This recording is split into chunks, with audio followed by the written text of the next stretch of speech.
Jacó se estabeleceu na terra onde seu pai tinha sido estrangeiro, na terra de Canaã. Esta é a história da descendência de Jacó.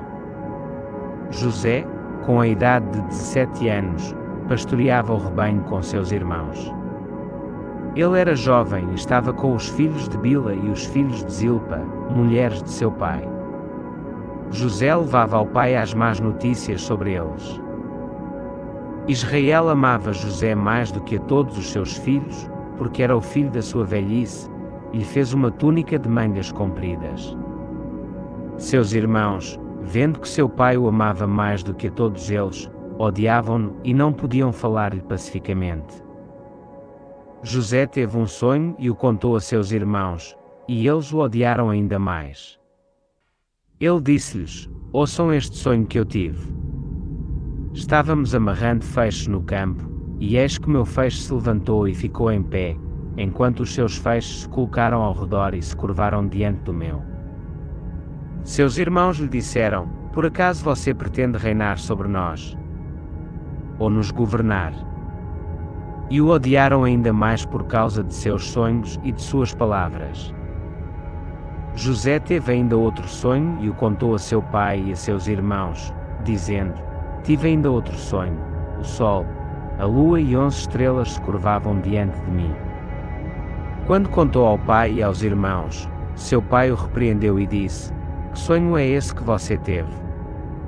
Será que eu, sua mãe e seus irmãos viremos a nos curvar até o chão diante de você? Seus irmãos ficaram com inveja dele, mas seu pai guardou essas palavras em seu coração. Seus irmãos foram pastorear o rebanho de seu pai em Siquém.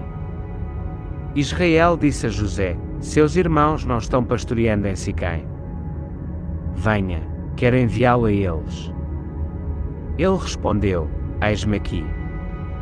Israel disse: vai e veja como estão seus irmãos e como está o rebanho, e traga-me notícias. Assim, enviou do vale de Hebrom, e ele foi até Siquém. Enquanto andava pelo campo, encontrou um homem, que lhe perguntou: o que você está procurando? Ele respondeu: estou procurando meus irmãos. Poderia-me dizer onde estão pastoreando? O homem disse: eles já partiram daqui, pois os ouvi dizer: vamos para Dotã. Então José foi atrás de seus irmãos e os encontrou em Dotã. Eles o viram de longe e, antes que se aproximasse, conspiraram para matá-lo. Disseram uns aos outros: eis que vem o semeador. Vamos matá-lo e jogá-lo numa cisterna. Depois diremos que uma fera selvagem o devorou. Então veremos o que será dos seus sonhos. Ruben ouviu isso e quis livrá-lo das mãos deles, dizendo: não tiremos sua vida. Depois acrescentou: não derramem sangue, joguem-no nesta cisterna no deserto, mas não levantem a mão contra ele. Ruben tinha a intenção de livrá-lo das mãos deles e devolvê-lo ao pai. Quando José chegou aos irmãos, eles o despiram da túnica de mangas compridas que usava, pegaram-no e o jogaram na cisterna, que estava vazia sem água. Depois sentaram-se para comer. Levantando os olhos, viram uma caravana de ismaelitas vindo de Gileade, com seus camelos carregados de resina, bálsamo e mirra, a caminho do Egito. Então Judá disse aos irmãos: que proveito teremos em matar nosso irmão e esconder seu sangue? Vamos vendê-lo aos ismaelitas e não levantemos a mão contra ele, pois é nosso irmão e nossa carne. Seus irmãos concordaram. Passaram mercadores midianitas, que tiraram José da cisterna e o venderam aos ismaelitas por 20 moedas de prata. E eles levaram José para o Egito.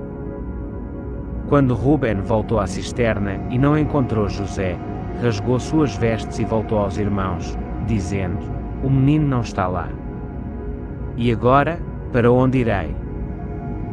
Pegaram então a túnica de José, mataram um bode e a mergulharam no sangue. Depois enviaram a túnica de mangas compridas ao pai, dizendo: encontramos isto. Veja se é ou não a túnica de seu filho. Ele a reconheceu e disse: É a túnica do meu filho. Uma fera selvagem o devorou. José foi despedaçado. Jacó rasgou suas vestes, vestiu-se de pano de saco e lamentou seu filho por muitos dias. Todos os seus filhos e filhas vieram consolá-lo, mas ele recusou ser consolado e disse: Não. Em luto descerei à sepultura por meu filho. E seu pai chorou por ele. Enquanto isso, os midianitas venderam José no Egito a Potifar, oficial do faraó e capitão da guarda.